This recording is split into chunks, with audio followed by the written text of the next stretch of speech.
Come home, face the music. Yan ang panawagan ni Department of Public Works and Highways o DPWH Secretary Vince Dizon kay dating Ako Bicol Party List Representative Zaldico. Kung uuwi siya, then, sabi nga ni Pangulo, pwede tayo magharap ng usap tayo. Sabi nga ni Pangulo, nandito lang ako, Zaldis. I'm here, come home, face the music.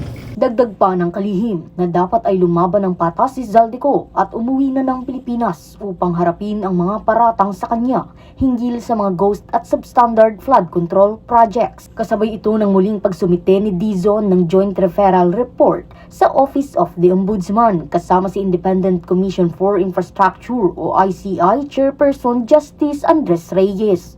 Base sa estimasyon ni Dizon, mahigit 20 kahon ang mga ebidensya na kanilang inihandang isumite. Ang ICI at ang DPWH, magre-refer po kami ng ebidensya. Ito po yung mga ebidensyang i-refer namin. I think mahigit 20 kahon ito, Ombudsman Boying.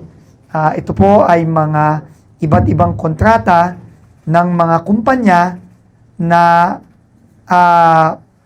pagmimay-ari ng mga incumbent na congressman. Kasama din po si former Congressman Zaldico. Ang mga bagong inihaing kaso ng DPWH ay laban sa ilang mga miyembro ng House of Representatives na may kaugnayan umano sa mga kontratista. Bukod kay Zaldico, 7 kontratista pa ang sinampahan ng kaso na sina Representative Edwin Garjola, Representative James Ang Jr., Representative Journey Jet Nisay, Representative Agustina Pancho, Representative Joseph Lara, Representative Noel Rivera at Representative Francisco Matugas. Malaking pasasalamat naman ang isinambit ni Ombudsman Jesus Crispin Remulla dahil ang mga ebidensyang ibinigay ay malaking tulong para sa mas mabilis na usad ng kaso laban sa mga contractors.